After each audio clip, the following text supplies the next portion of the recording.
Good morning friends. তো আমি এখন একজন পেশেন্টের বাড়িতে রয়েছি। এই যে পেশেন্ট, তো এর বয়স মাত্র 30 বছর। তো সিভিএ সেরিব্রোভাস্কুলার অ্যাক্সিডেন্টে আক্রান্ত। এর ফলে এর রাইট সাইডেড হেমিপ্লেজিয়া, ডান দিকের ডান হাত এবং ডান পা পুরো প্যারালাইসিস হয়ে গেছে। তো একে হোমিওপ্যাথিক ঔষধ কস্টিকাম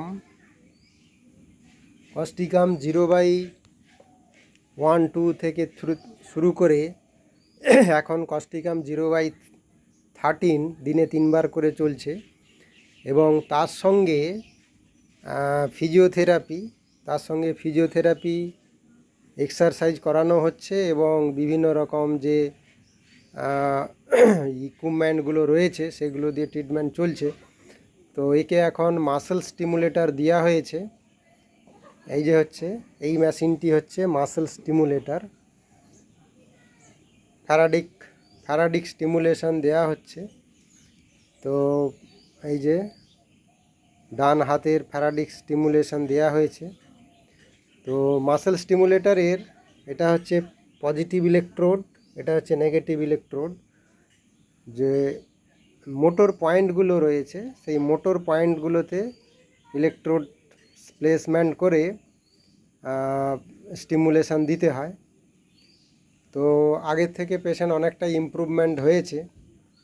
একদম হাঁটাচলা করতে পারতো না, তো এখন হাঁটাচলা করতে পারে। আর এই যে ডান পা, এটা একদম পুরো প্যারালাইসিস ছিল, তো এটা অনেকটা ইমপ্রুভমেন্ট হয়েছে।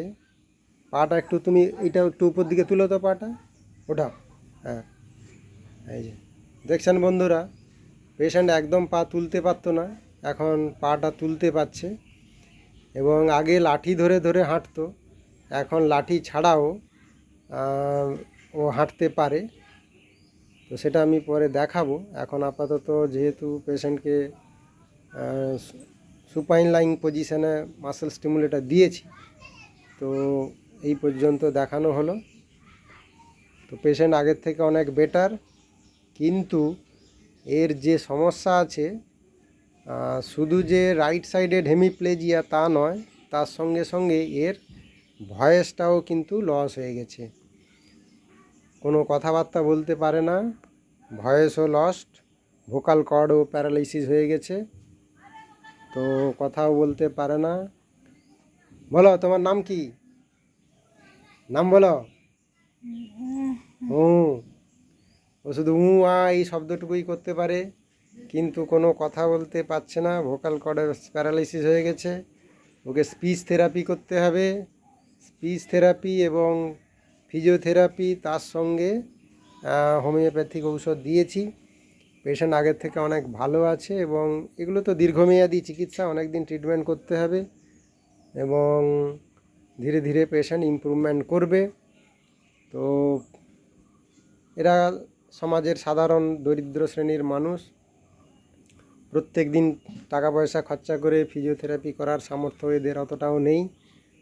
তো আমি আপাতত একদিন অন্তর একদিন আসছি এই পেশেন্টকে ফিজিওথেরাপি করানোর জন্য, এবং সেই সঙ্গে হোমিওপ্যাথিক ঔষধও চলছে।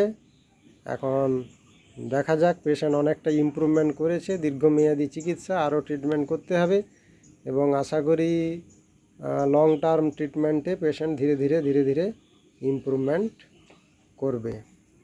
তো এই ধরনের হেমিপ্লেজিয়া যেগুলো আফটার সেরিব্রোভাস্কুলার অ্যাক্সিডেন্টের ক্ষেত্রে হয়ে থাকে, সেগুলো ফিজিওথেরাপি তো মাস্ট করতেই হয়, তার সঙ্গে হোমিওপ্যাথি কনস্টিটিউশনাল মেডিসিন প্রয়োগ করলে পেশেন্ট কিন্তু ধীরে ধীরে ইমপ্রুভমেন্ট লাভ করে।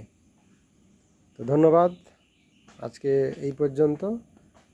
পরবর্তী কোনো ভিডিওতে আবার দেখা হবে।